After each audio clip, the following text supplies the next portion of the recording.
Assalamualaikum warahmatullahi wabarakatuh. Pada kesempatan kali ini saya akan melanjutkan pembahasan mengenai uji median. Uji median merupakan salah satu uji yang digunakan pada biostatistik non-parametrik. Nah, uji median ini merupakan salah satu metode non-parametrik untuk menguji kemaknaan perbedaan dari dua atau lebih sampel independen dengan minimal data berskala ordinal. Kemudian, jika data yang tersedia hanya diukur dalam skala ordinal dan peneliti tidak ingin terikat dengan asumsi normalitas, maka uji median merupakan salah satu alternatif sederhana untuk menguji kemaknaan perbedaan kedua sampel independen tersebut. Nah, uji median ini sendiri hampir sama dengan uji T yang sudah teman-teman ketahui, yaitu untuk menguji perbedaan dari min atau rata-rata yang merupakan bagian dari uji parametrik, dan uji median yang menggunakan nilai median untuk menguji perbedaan median yang merupakan bagian dari uji non-parametrik. Jadi uji median ini sebenarnya hampir sama dengan uji T gitu ya, hanya saja di uji T menggunakan pendekatan min atau rata-rata, sedangkan di uji median menggunakan pendekatan median. Nah, adapun langkah-langkah untuk melakukan uji median ini, yang pertama adalah kita menggabungkan nilai-nilai pengamatan kedua sampel dalam satu seri gitu ya. Tetapi kalau di SPSS kita sudah bisa langsung mendapatkan gabungan dari nilai-nilai pengamatan kedua sampel tersebut. Kemudian kita menghitung frekuensi nilai pengamatan yang di atas dan di bawah dari nilai median gabungannya. Jadi nanti kita record untuk nilai median, yang nilai pengamatan yang di atas median dan yang di bawah median. Kemudian kita tabulasikan frekuensi ke dalam tabel kontingensi 2x2. Jadi nanti kita ini menggabungkan juga dengan uji chi-square 2x2. Kemudian statistik yang digunakan juga uji chi-square dengan formula atau rumus seperti berikut ini. Nah, ini ada contoh soalnya di mana sebuah penelitian ingin mengetahui respon eliminasi obat X pada penderita penyakit hati. Dua sampel atau dua kelompok sampel diteliti, yaitu kelompok yang normal atau yang sehat dan kelompok penderita sirosis hepatitis. Setiap subjek mendapatkan obat X per oral sebesar 15 mg per kilogram berat badan. Kemudian melalui analisis darah, waktu konsentrasi plasma tertinggi dalam jam diukur pada masing-masing subjek ini tadi.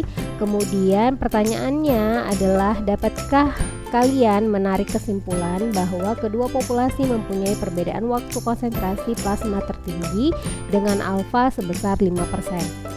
Nah, ini adalah data setnya. Jadi di sini ada dua kelompok sampel. Yang pertama adalah kelompok pasien yang normal gitu ya. Kemudian yang kedua adalah kelompok pasien yang menderita sirosis. Nah, ini adalah waktu konsentrasi plasma tertingginya dalam jam gitu ya. Jadi ini adalah 45,9 jam dan seterusnya. Nah, ada beberapa asumsi yang perlu diperhatikan. Yang pertama adalah kedua sampel dipilih secara acak dari populasi masing-masingnya. Kemudian kedua populasi mempunyai bentuk yang sama walaupun nantinya lokasi atau tempat mediannya mungkin berbeda gitu ya. Kemudian variabel yang menjadi perhatian penelitian itu adalah kontinu. Jadi variabel kontinunya yang mana? Variabel kontinunya yang ini. Ini variabel kontinunya. Tadi kan dia skala ukurnya adalah minimal ordinal ya. Nah, ini kelompoknya. Nah, ini adalah langkah-langkah dari uji median. Yang pertama, kita tentukan terlebih dahulu variabel yang dihubungkan gitu ya. Variabel yang dihubungkan adalah respon eliminasi obatnya tadi yang diukur dengan waktu konsentrasi plasma tertingginya dalam bentuk numerik atau kontinu. Kemudian status penyakit hatinya dalam bentuk kategorik gitu ya, yang normal dan yang sirosis. Nah, jenis hipotesisnya adalah komparatif, kemudian masalah skala variabelnya adalah numerik tadi ya. Kemudian pasangan atau tidak berpasangan, ini termasuk ke dalam tidak berpasangan. Tidak berpasangan yang mana? Yang normal dan sirosis. Ini dua kelompok yang berbeda. Kemudian jumlah kelompoknya adalah dua kelompok. Nah, kesimpulannya uji yang digunakan adalah uji T tidak berpasangan jika datanya berdistribusi normal atau jika memenuhi syarat dari uji parametrik. Kemudian jika tidak memenuhi syarat, maka kita bisa menggunakan alternatifnya adalah uji median yang merupakan bagian dari uji non parametrik. Nah, sebelum kita masuk ke praktik, kita harus bisa menentukan terlebih dahulu hipotesis gitu ya, dugaan sementara yang akan kita buktikan. Nah, H0-nya di sini adalah ini adalah waktu konsentrasi median, waktu konsentrasi plasma tertinggi dari sampel normal. Yang B adalah median waktu konsentrasi plasma tertinggi pada sampel yang sirosis hepatitis. Jadi H0-nya adalah tidak ada perbedaan median waktu konsentrasi plasma tertinggi obat X pada sampel normal dan juga pada sampel sirosis hepatitis. Nah, hipotesis alternatifnya median kelompok A tidak sama dengan median kelompok B, atau bisa kita interpretasikan yaitu ada perbedaan median waktu konsentrasi plasma tertinggi obat X pada sampel normal dan juga pada sampel sirosis hepatitis.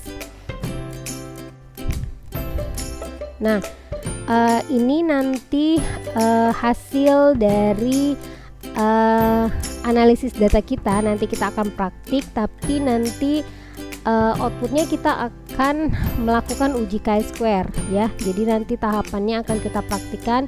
Nah, ini adalah hasil dari pengolahan data kita.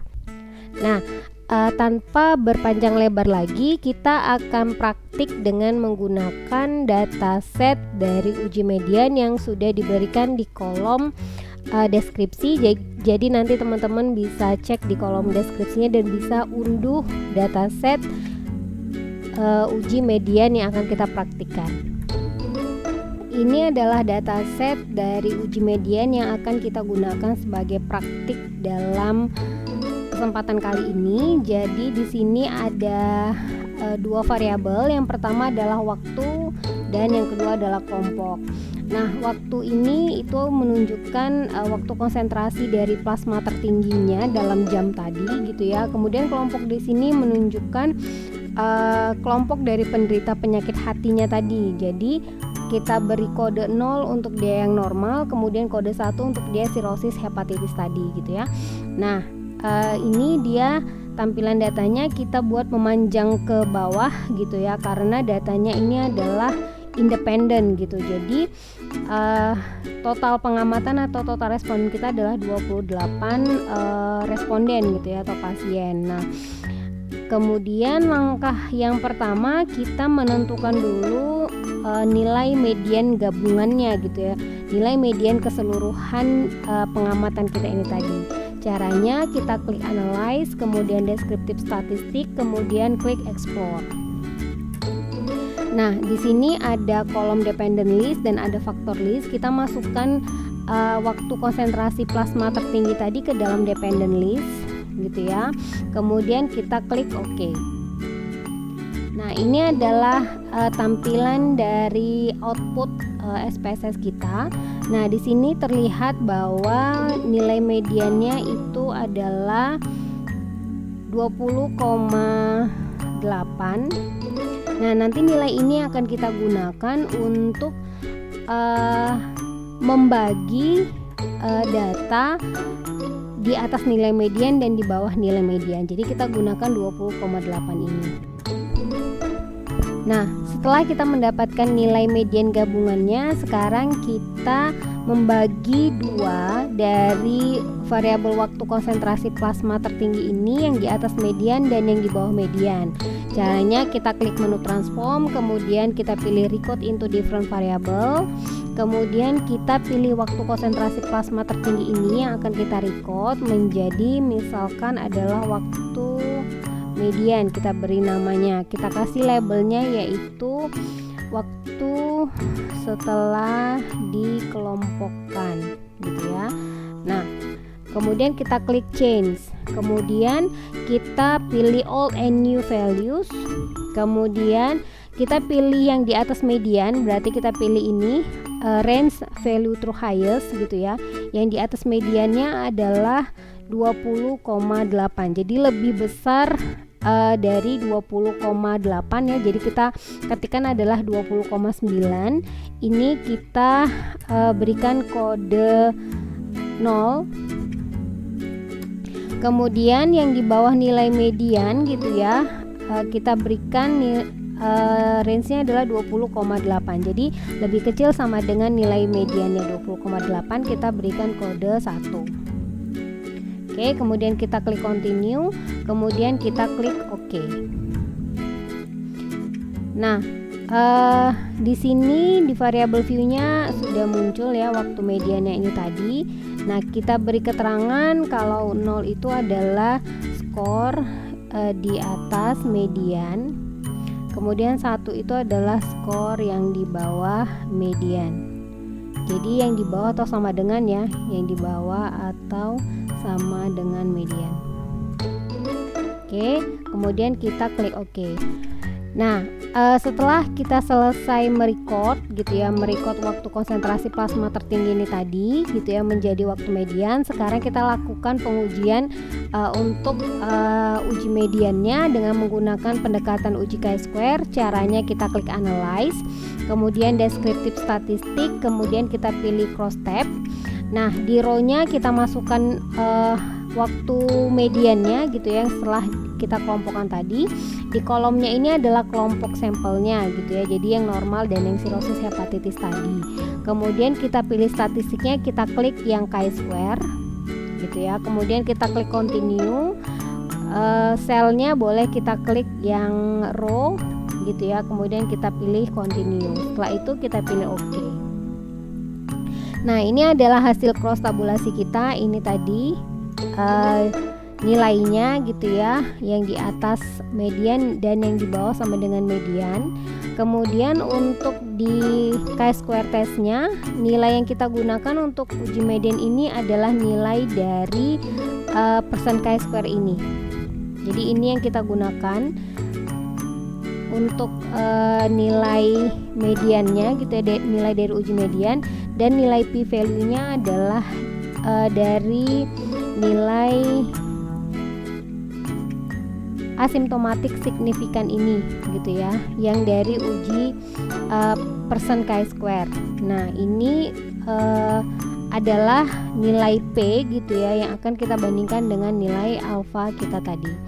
Nah, kita dapatkan nilai P kita adalah 0,256 gitu ya, atau 0,26, dan ini lebih besar dari alfa kita 0,05, maka keputusannya adalah kita gagal tolak H0 gitu ya. Kalau kita gagal tolak H0 menunjukkan berarti tidak ada perbedaan gitu ya, median waktu konsentrasi plasma tertinggi di kelompok pasien yang normal dan pada kelompok penderita sirosis hepatitis. Jadi tidak ada perbedaan median dari waktu konsentrasi plasma tertingginya antara dua kelompok ini.